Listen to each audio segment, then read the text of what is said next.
Welcome to the Fantasy Throwdown Podcast, bringing you the latest in sports news, fantasy analysis, and opinions. Don't forget the hot takes. Can't have a sports show without hot takes these days. What about hot cakes, though? I want some hot cakes. Now here's your host, ready to jump into the thick of things, Dwayne Callender. Hello and welcome to the show, everyone. Continuing on with the breakdown of the March Madness brackets, we have the West region. So the overall number one seed being Gonzaga, or Gonzaga, the proper pronunciation, but I like saying Gonzaga, so we're going to stick with that. Gonzaga, honestly, by all the metrics, is one of the best teams in the entire country. I get it, the 30-3 record, all the metrics involved for Gonzaga puts them in the top 10 in every category. On paper, they look like a perfect squad to being able to contend with the big boys. And we keep saying this about Mark Few's team, that, one of these days, Gonzaga is going to be in a national title game. The problem is that Gonzaga is a victim of its own success, that they built up the West Coast Conference, but by just being the beast in the West Coast Conference, they never play enough tough games in their schedule, and it always seems to bite them in the rear end when it comes to March Madness, because, again, by the offensive metrics, they're the best team in the country. Defensively, they're top 20, tempo-wise, they're in the top 20%. They don't really have that many negatives, but I always say this about March Madness, is that it tests you on how many games you can win when your A game's not there. And, more often than not, Gonzaga struggles in the matchups where they don't have their A game and they have to win with a B game. They don't really seem to have too many answers when they come up against certain teams of that nature. The biggest test for Gonzaga comes early, because I do think that they'll probably end up matching it up against Syracuse with short rest in the second round. Because I think Syracuse is going to get past Baylor, because Baylor, true to form, being long and athletic, can't shoot well from the outside, and basically they just don't match up well against a team like Syracuse running that 2-3 zone. At the end of the day, Syracuse should be able to make life difficult for Baylor and move on. And that sets up a very interesting second-round matchup with Gonzaga, because I think a 2-3 zone against Gonzaga can actually give them a little bit of difficulty in trying to break down Syracuse's zone, because they won't see that all too often. I think they get past Syracuse anyway, but, on the merits of it, I do think the 2-3 zone can give Gonzaga fits, because they haven't seen that type of style of play in their own conference. And, my whole thing with Gonzaga is, because they don't get challenged enough, things like what happens in the NCAA tournament catches them off guard too often. Outside of that, on paper, Gonzaga matches up beautifully in this bracket. It's the problem of, I just think that they're going to run into a situation that they weren't able to properly prepare themselves for earlier on in the season, or in the middle part of the season. So we talked about a Gonzaga, talked about the Syracuse-Baylor matchup. The next matchup is the 5-12 matchup, which is the most entertaining 5-12 matchup we're going to see this tournament. I'll be shocked if this is not a good matchup between Marquette and Murray State. Basically, you got two NBA lottery picks. Marquette's got Marcus Howard. Murray State has John Morant, who is most likely going to be the overall number 3 pick in the NBA draft this year. they're both absolutely scoring machines, shooting the ball, and Morant is a human highlight reel in terms of dunks. The best comparable I have for Morant is going back to Vince Carter's days at UNC, just being an absolute highlight reel, and being able to knock down jumpers at a high clip, and being a better three-point shooter than Vince was at this point in his young career. But, I just look at this as a matchup where Marquette's the better team. Morant's the better player than Marcus Howard, but Marcus Howard isn't a slouch either. He was the Big East Player of the Year for a reason, because he shot over 40% from three-point range and was just a sniper for the most part. If he gets an open look, he's gonna be able to put it up and knock it down. So I am very much looking forward to seeing these two play against each other. I just think that Marquette's gonna get the W here. I'm just, I get why the NCAA scheduled this matchup, because Marquette isn't a 5 seed. Marquette should have been a 6 seed or a 7 seed, but Murray State was a 12 seed, and they wanted to have a showcase matchup early between Morant and Howard. So, they fixed this matchup. I think it gives Murray State their best chance of, because some of these other teams in the region, I just don't think Murray State matches up well against Marquette. They got a puncher's chance of pulling off an upset here, just because Marquette is gonna take a bunch of jumpers as well. So it's who's gonna be able to knock down shots in this matchup, and I think that at the end of the day, Marquette's got a little bit of better supporting cast around Marcus Howard, whereas John Morant is the show for Murray State. So between the Hauser brothers on Marquette, Howard should have enough scoring support for around him to make it past Murray State. But it should be an entertaining contest regardless. So moving on, you got Florida State and Vermont. Florida State is one of those interesting teams because they don't necessarily have anything that completely jumps out at you. And I would say that, Florida State is not a great perimeter shooting team. But what they do very well, they're efficient with offense, knowing that they can't shoot outside very well. So they will shoot a high percentage on 2-point baskets and get inside the post and dominate you. And from a defensive standpoint, they hold opponents to under 38% from the field. So Florida State's one of the best defensive teams in the country. It's just a matter of what can they do to avoid an upset here. I just think that for Vermont to have any shot, they're gonna have to be able to shoot from over 40% from 3-point range and knock down a ton of 3-pointers. They haven't shown necessarily the capability of doing that against higher quality competition in the America East, but it is one of those situations. And Vermont, it does feel a little bit of this thing because they thought they were the best team in the America East last year when they got knocked off by UMBC in the conference final. And then obviously UMBC had their historic tournament run, knocking off the number 1 seed Virginia at the time as a 16 seed. First time that's ever happened. But,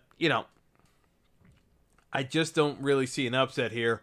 I think the fact that Florida State, does their job on the glass, takes care of the boards, doesn't turn the ball over, I think they'll be able to take care of business and get it done. So moving on, we've got Buffalo against the winner of the playing game between Arizona State and St. John's. Honestly, I don't think it makes a difference who wins the playing game. Although I will say that Arizona State has the advantage over St. John's because they're a slightly better defensive team. St. John's really doesn't play very well on defense. They get beat off with dribble penetration pretty easily. But the matchup against either squad against Buffalo is not a good one. Buffalo went 31-3, had a great NCAA tournament last year. I still think they got a little bit of a shaft from the seeding this year. I thought Buffalo had an outside chance at a 4 seed. Definitely would have been at least a 5 seed. The 6 seed here basically reeks of the fact that they wanted to get the Marquette Murray State matchup to happen, so they shafted the Buffaloes with their seeding here when they were the far more deserving team of the 5 seed. Be that as it may, because again, the West region is considered the weakest region overall. So you're saying basically that Buffalo is the weakest 6 seed, and that's just not the case. I think Buffalo is a better team than Maryland, Ohio State, and Villanova is the one exception to that. Villanova also got screwed from a seeding standpoint, but we'll get into that when we talk about the South region. But from a matchup standpoint, Buffalo is fast-paced. They are one of the fastest teams in terms of tempo. They're top 10 in tempo across all of college basketball. So out of the 353 teams, Buffalo's in the top 10. I mean, they just go absolutely bonkers. So from an offensive efficiency standpoint, you would think they would suffer, but they're top 20 in offense and still top 30 in defense. They got size, they've got length, they rebound the ball. They are, I think, one of those dark horse candidates that can make noise in the tournament, and it wouldn't shock me in the least. The only reason why I'll probably have a bracket where Buffalo makes a run to the Elite Eight, but the reason why I don't think it goes into a very deep run for Buffalo is because they got to play Texas Tech in the round of 32. And in terms of teams, Texas Tech is one of my sleeper picks to actually make a Final Four that people really aren't talking a whole lot about. So in terms of Texas Tech, the Red Raiders are going to be playing Northern Kentucky in the first round. As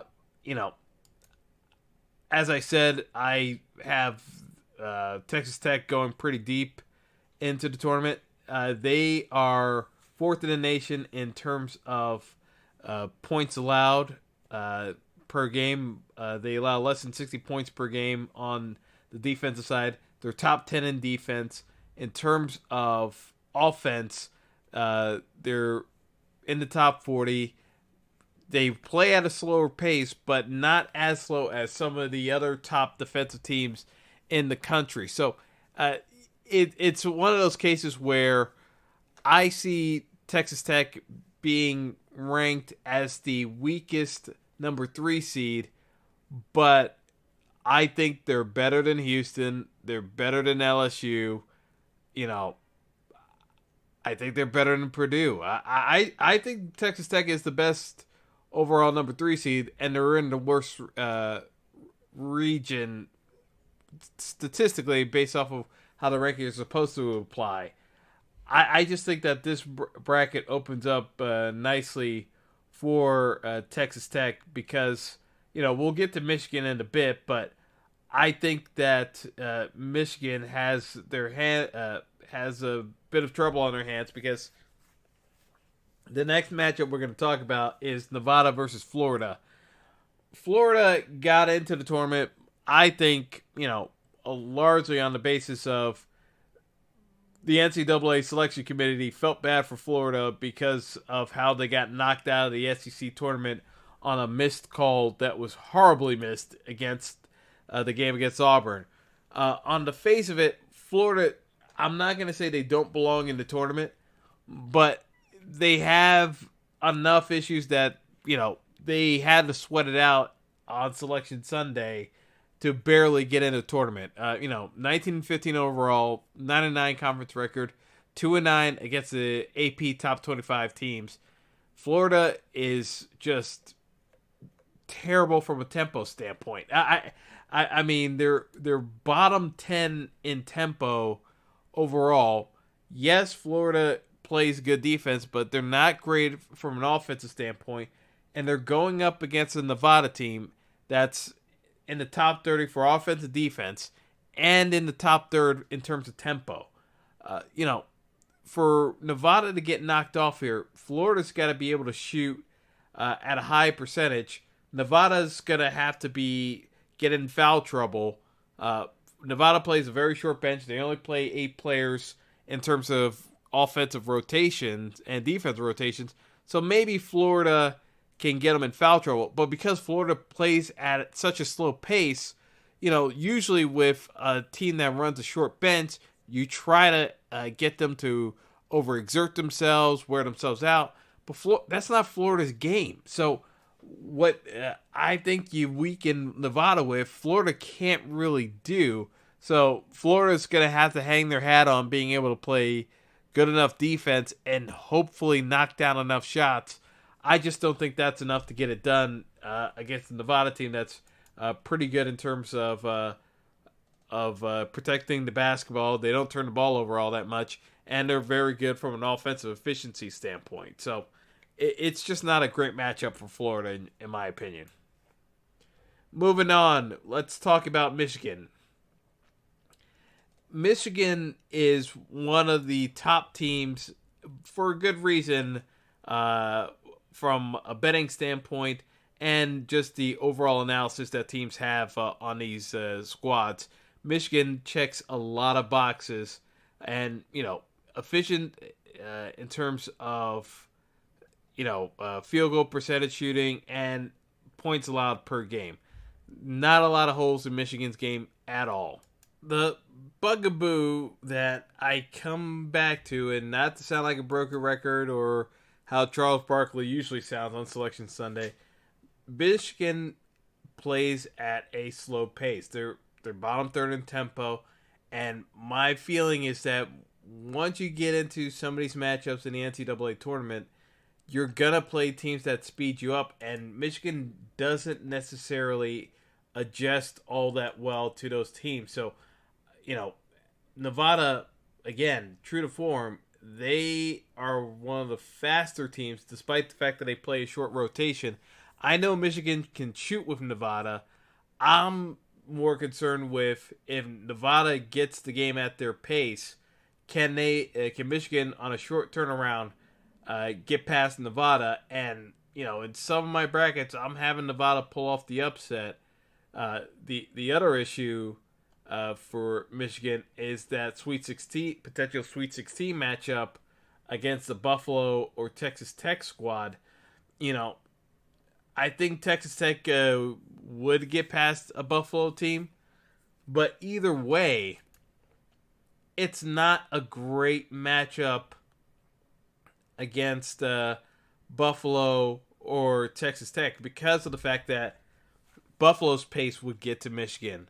Texas Tech, even though they play at a slower pace, defensively, that would be a rock fight between Michigan and Texas Tech. I have more concern about Michigan getting to the Final Four than any other number 2 seed not named Tennessee.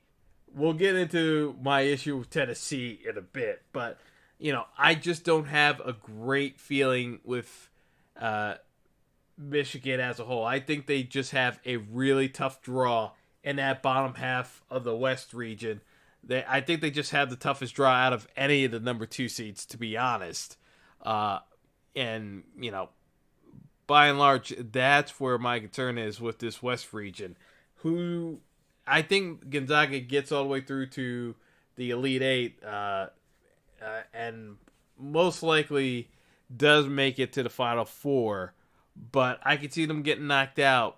But I think it ends up being a case where Gonzaga makes it to the Elite Eight, and whoever emerges out of that bottom half of the West region can knock off the Zags. But, this is one of the more interesting brackets that people should keep an eye out for because, as I said, that bottom half of the West bracket, that could tell us a lot about how the rest of this tournament plays out because of some of those teams involved. I think the bottom half of that bracket can give Gonzaga a ton of fits depending on who it ends up being. A number of these matchups, I just don't think Gonzaga has had a lot of opportunities to prep for some of the styles that they're going to see out of the bottom half of the West bracket. So that's the biggest challenge for Gonzaga, in my opinion. So that will do it for my review of the West region. We're going to get to the Midwest and South as well. So stay tuned for those upcoming reviews. And that's all, folks.